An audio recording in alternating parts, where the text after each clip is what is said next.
nakarating si Norman sa Rosario. Pinaghahanap na siya ng mga otoridad. Ibig sabihin, buhay siya. Saan ka ba pupunta? Sa Rosario ba ulit? Uuwi na ako sa pamilya ko. Saan?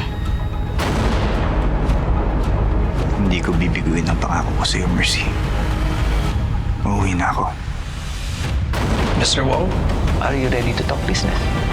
Dumating po ako ng bahay, mga alas 7 po ng gabi. Tapos biglang may lalaking pumasok na lang at ninakawan po yung bahay. Bossing, bahay ng kapatid mo. Nilakoban.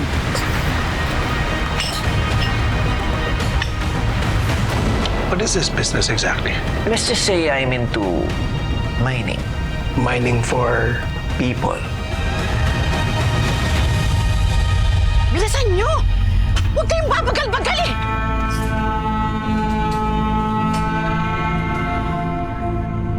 Ano ba yan?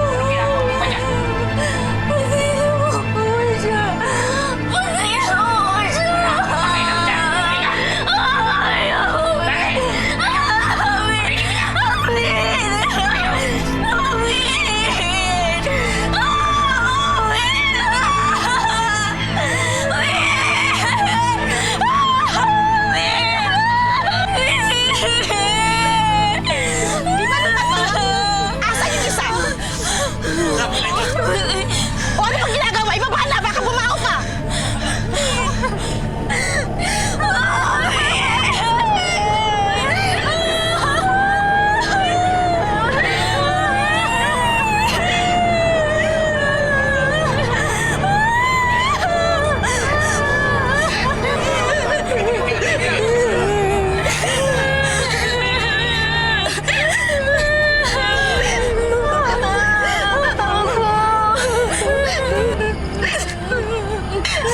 Sinabi lang!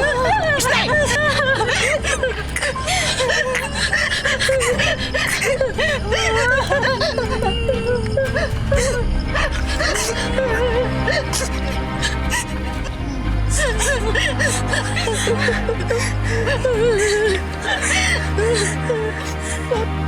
Gandang bata. Batang-bata, kikita ako dito ah. Anong pangalan?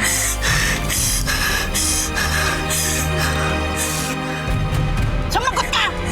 Anong pangalan mo? Christine.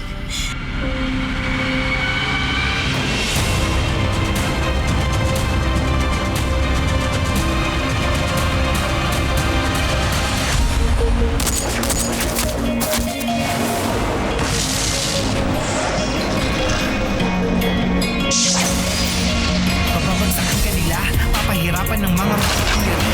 Lalo pag nasa baba ka nila, para ka lang lang madali na tapakan. Hihilahin ka nila hanggang mawala ng pag-asa at makakapitan. Ganda na ba ang kapalaran ng bawat isa? Hanggang sa uli, ang mangarap hindi para sa sarili, kundi para sa iba. Kahit mahirapan na tuloy sa lipunan, puro sabihin, pinipilit ko pa rin naabuti. Alam ko na madaming pagsubok ang dadaan, kahit nakapatayan man sa atin nakapa. Kaya di ka mababayaan, di paglaban, hahawakan ang kamay. Ako'y maninindigan para sa lahat, kahit ngayon mo lang, di siya'y matilang. Di mabibigyan, di tinigilan, pinalaban ko pa rin ang mga sisubok, susubok.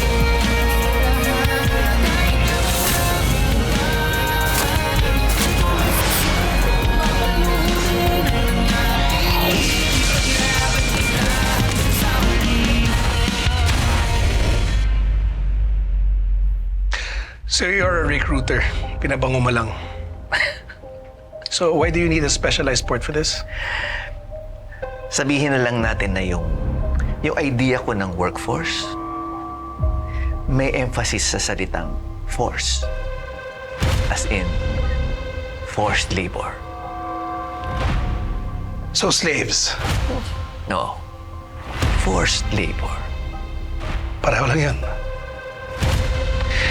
Agree to disagree. Either way, isa ito sa mga pinaka-lucrative sa mga business ventures ko with clients in 6 continents. It's a multi-billion-dollar industry, Miguel. And I just happen to be the market leader. Nadaanan na namin ng auntie mo ang logistics na magiging operasyon.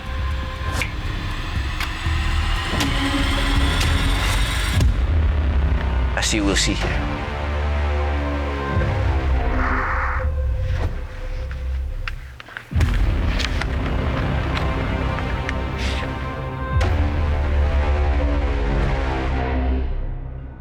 Execution na lang ang kulang, Miguel. So tell me, Miguel, ano ang experience niyo ni Judge Balmores sa pag-handle ng human cargo?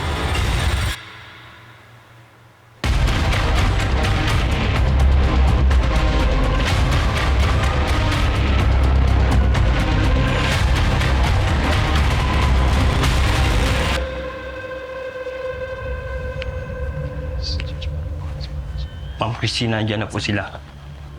Hindi po ba darating si Sir Miguel para umattend sa meeting na to? Nakikita mo bang nandito siya? Hindi ba wala?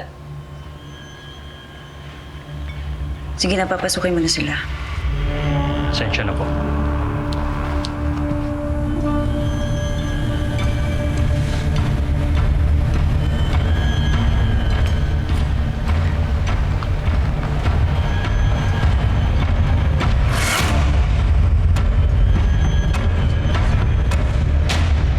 Nandito ko on behalf of Judge.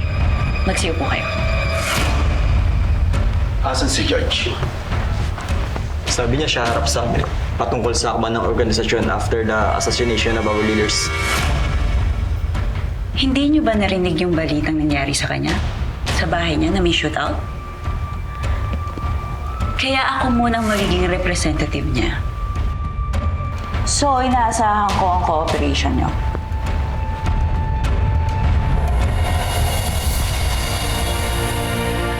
Ay, sa wakas, nakauwi rin. Si Fatima ba? Fatima? Fatima? Fatima? I wanna go home. I miss Mommy. And I want Daddy to come back home already. Hindi ka pa natutulog. Naiintindihan kita. Alala, malapit na bumalik yung daddy mo. How do you know that?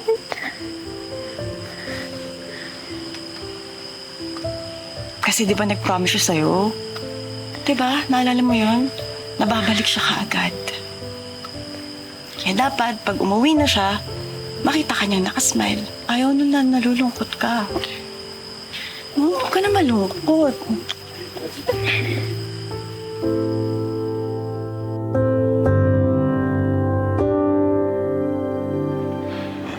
Para sa first order of business, ipinapaalam ni Judge, moving forward, na magkakaroon ng kaltas sa parte ng miyembro ng Alamid sa annual na kikitain nyo mula sa operasyon natin. Really? Talagang nagpa-meeting pa si Judge Balmores para dyan. Bakit hindi siya yung pumunta dito at sabihin sa amin kung paano niya dinuduga yung mga kinikita namin? Asan yung balls niya? At ikaw, akala mo susundin namin yung inuutos mong babae ka? Tara! So hindi nyo ako susundin.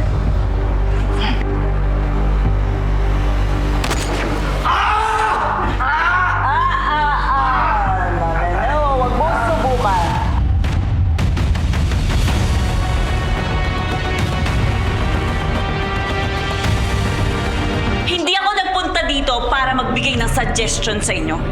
Nandito ako para magbigay ng order mula sa leader natin. Sa ayaw at sa gusto nyo. Naiintindihan nyo ba ako? Ha? Yes. Upo!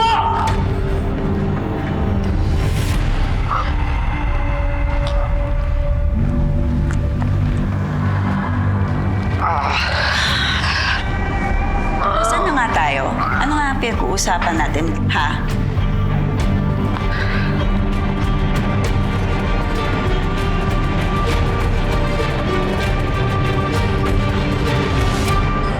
Gusto mo bukas mamasyal tayo?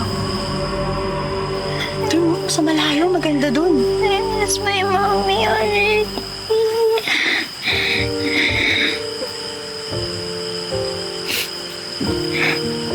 Sorry, Fatima. Huwag ka malungkot.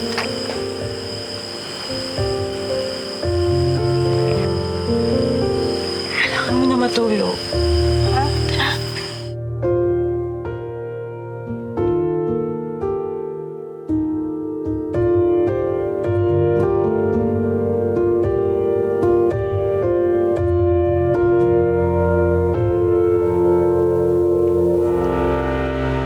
At nagbabalik ang Aminan with Ami. Kasama pa rin natin sa studio ang ating guest, ang political analyst na si Mr. Froilan Torres. Sir Froy, we are living in a strange times. Strange times indeed, Ami. Napaka-unfortunate na pumanaw si Governor Uy. Maging ang kapalit niyang si Governor Del Pilar. Obviously, isang trahedya ang kanilang pagkawala. Pero hindi lang silang dalawang nawawala, no? Tama ka dyan. Dahil missing in action pa din ang itinalagang lawful governor ng Nelicom na si Mercy Balmores. Sa mga ganitong unusual instances, parehong pumanaw ang governor at vice, idinideklarang OIC ang highest rank provincial board. In this case, si Ms. Balmores. Meron ka bang teorya, Mr. Froy, sa whereabouts ni Mercy? Alam mo, Ami, sa tindi ng gulo at dumi ng nakaraang eleksyon, ang masasabi ko lang ay sana nasa payapang lugar si Ms. Balmores.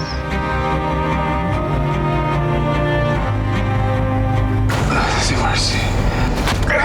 Patay na siya! Di totoo yan.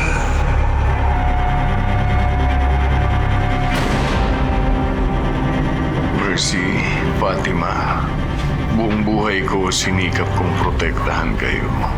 Dahil kayo ang buhay ko. He took you away from me.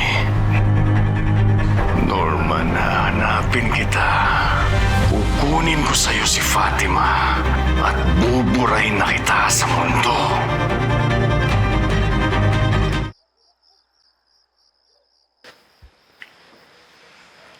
Hello, Benito. Hi, Christine. Kamusta? May good news ako sa'yo. Up and running na yung security system natin. Pareho, in terms of manpower and tech. Kaya safe na tayo dito sa bagong mansyon. And another good news, Good. napapayag ko na yung mga miyembro ng Alamin doon sa bagong pamamalakad natin sa negosyo. May isang umalma. Pero okay na. Napaintindi ko na rin naman sa kanya na it takes balls to embrace change. Very good. Alam, maliligo ako. Gusto nang sumama? Maiba lang ako. Nasaan nga pala si Miguel? Di mo ba siya kasama sa meeting? Well, maghapon ko siyang tinatawagan pero hindi siya nagpaparamdam. Oh, ayan. Speaking of the devil, nasan ka? Saan ka galing? Ba't hindi ka nagpunta sa meeting? Buti nasalo kita.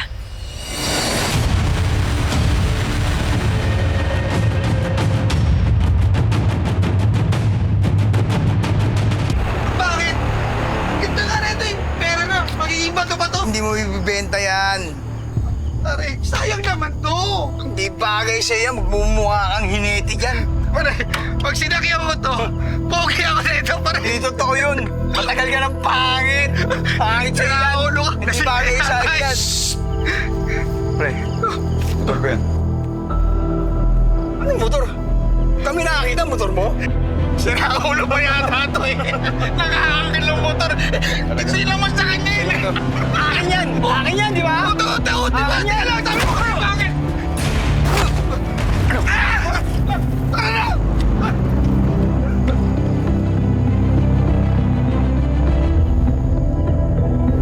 I had to attend to a different matter. And if I just may say, this just might potentially be infinitely bigger and more lucrative than Alamid can ever offer. So you mean to say, mas importante pa tong meeting mong ito kaysa doon sa tungkol kay Norman de la Cruz? Ganun ba?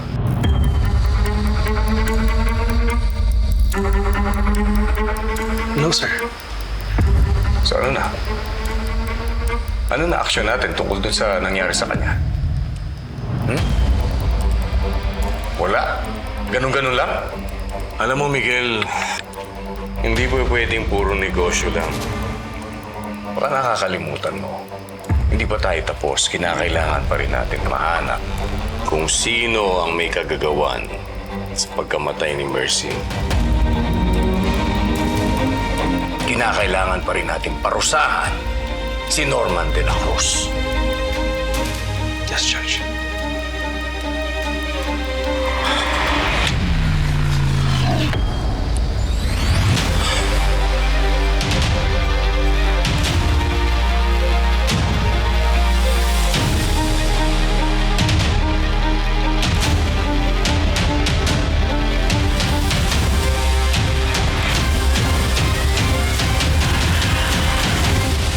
Ako'y manindigan para sa lahat. Kahit ngayon mo lang, especially mailang. Di mabibigyan. Sabi ni Kap Obet, ito daw yung isa sa pinakamagandang lugar dito sa Bayang Pag-asa. Ano ba tong business na pinag-uusapan natin dito?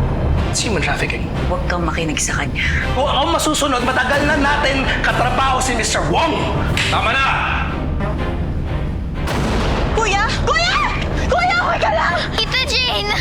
Gusto ko lang naman talaga siyang ipasyal nun eh. Kasi akala ko pababawasan yung lungkot ko. Muna sa sensor rin. Importante, nandito tayong lahat para kay Fatima. Yung tanong, nasan yung taong talagang kailangan niya? Nasaan kaya si Norman? Daddy. Daddy.